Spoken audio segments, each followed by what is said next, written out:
Good morning, everyone. This is Holly Hettinga. Happy to be joining you this week on the Real Wausau's Real Estate Show. Today's episode is near and dear to me as a first-time buyer and homeowner for about 5 years now. I really enjoy helping first-time buyers transition from renting to buying and owning their own home. And when you make that transition, it comes with some change and some more responsibility. So today we're going to be diving into 5 practical tips for first-time homeowners. And it may even be a refresher for owners who've bought and sold in the past, so let's dive in. Number 1, create a maintenance schedule and be observant in your own home. You can save a lot of money if you maintain things well and catch things early on. When you're renting, you may not pay as much attention to certain things like the mechanicals, water intrusions, but really coming up with a maintenance schedule can really help in a lot of aspects in home ownership. Some of the things that I like to mention to first-time buyers and owners are regularly changing your furnace filters. Yes, this does sometimes affect the air quality that's circulating through your home, but more so than that, it protects the mechanical components of your furnace.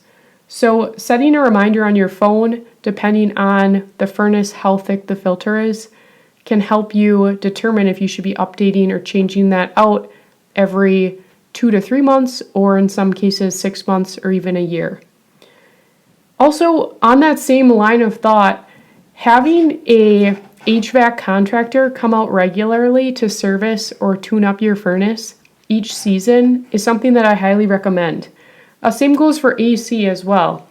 So sometimes having them clean out the components can really do a lot in terms of the longevity of your furnace. They might be able to detect too certain components that may need replacement that if go unnoticed, you might need to get the entire furnace replaced. So establish a relationship with someone you trust, and it's nice to stick with them if you're loyal with a certain company.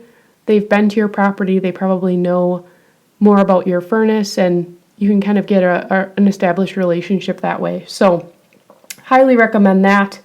The other thing too along the maintenance schedule that I recommend is doing an interior and exterior inspection. Just taking some time, whether it's right when you move in, maybe a couple of times a year, just walking around and observing a couple of things. So one is water. When it's raining or when the snow melts, is there any water pooling near the foundation? Do you have some seepage in the basement that you just need to be aware of? Especially in older homes, it's not uncommon. Around windows, things like that. If you can observe it, it might be something that you can plan ahead for either remedying in the future or making sure that you're doing what you can as an owner to dry out that space so it's not going to cause additional rot and damage. Which again, it's not uncommon to have these things in older homes. You just need to be observant and come up with a plan so you can make sure that it's not going to cause damage that's going to be more costly in the future. Along that same line is paying attention to the humidity and moisture. So some bathrooms don't have fans that are properly vented to the exterior. Same with the kitchen exhaust vents. Kind of pay attention to where that humidity is going. Could that potentially cause microbial growth or mold if it's not addressed? Again, something as small as having proper ventilation and fan systems can really do a lot in terms of keeping your house in good shape for the long run. So these are all things that you should be kind of paying attention to. Not that any of these can't be remedied, but if, let's just say there's a bathroom that has no fan for 15 years, that's going to be a lot more difficult to address at that time versus getting on top of it in your first couple of years of ownership. So, number 2, take care of your plumbing drains. I am married to a plumber, and he'd be proud of me for sharing these tips and tricks. So let's get started here. What goes down your drain matters. Starting with the sinks. You don't want to be dumping grease or anything like that, food, even if you have a garbage disposal, be cautious on what's going down your drains. Especially in older homes, you have usually older pipes. They could be lead, they could be galvanized steel, maybe you have some PVC, but what goes down your drain matters. And same for unclogging them. Some of those chemicals are very harsh and can actually increase the corrosion of your drain lines. So be careful when it comes to your drain lines and what you're putting down them. When it comes to your toilet drain too, you should only be flushing toilet paper, wipes, baby wipes, any other materials should not be going down your toilet drain, especially if you live out in the country and have a private septic system. Spend some time doing some research on safe septic products. A lot of the products that are marketed as safe are not actually good for your septic, or if you live in the city, they're not good for your drain lines either. So spend some time looking into that. If you have to get plumbing updates, it can add up rather quickly, especially if a lot of your lines need to be replaced. So where I like to always recommend is do your part as an owner to take care of what you have and to spend a little bit of time on the front end researching what is the best way to do that.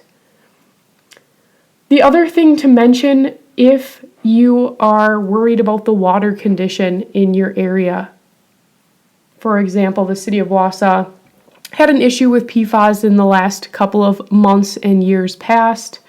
I always recommend looking into a point of use water system for drinking water. Of course, you could get a whole water system. That's going to be a little bit more expensive. But if you are considering having a reverse osmosis point of use, that can be a great alternative for your drinking and cooking water. As a first-time buyer, that's something that I recommend looking into. Lastly, along the line of plumbing, if you have long hair or even guys with shorter hair, you should have some sort of drain catch for your hair in the bathtub or shower. Again, being proactive can help prevent these clogs, and eventually they get so bad where your only remedy is to replace the pipes.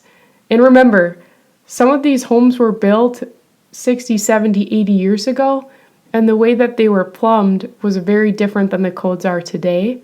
So some of the pitches and the curves, they're just not conducive to a lot of hair, dirt, grease, debris. So just things to make mention of, and as a buyer, to do your best to take care of your home. Number 3, annually clean your appliances. Refrigerator, pull it out, clean it out from top to bottom, stove, microwave, and that goes for washer and dryer too. Make sure that everything is clean and clear.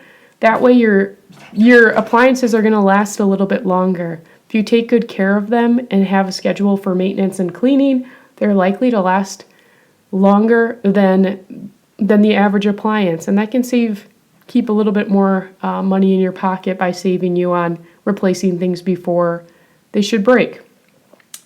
Number 4, if you are updating your house, take one project at a time if you're living there. This is from experience personally. If you're not living there and you're doing an overhaul on fixing it up, that's a different story. But if you are living there, I've seen a lot of home buyers attack 2 or 3 projects at once.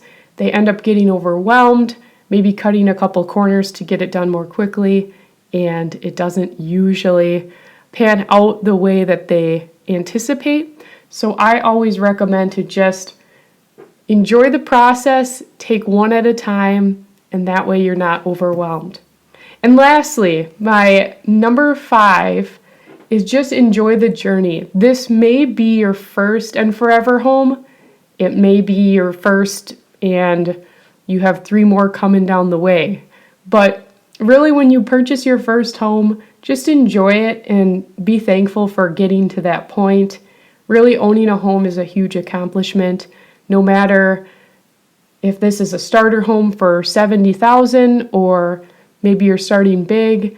But no matter what the price is, it is a big accomplishment and it's something to be proud of. So Instead of just looking always for the next best thing, just be content, make memories, and enjoy your first place. That's all I have for you guys today. If you have a topic or question that you'd like to have answered, drop us a line. We'd love to address it in one of our upcoming episodes. Thank you guys so much for tuning into this week's episode of The Real. We'll catch you on the next one.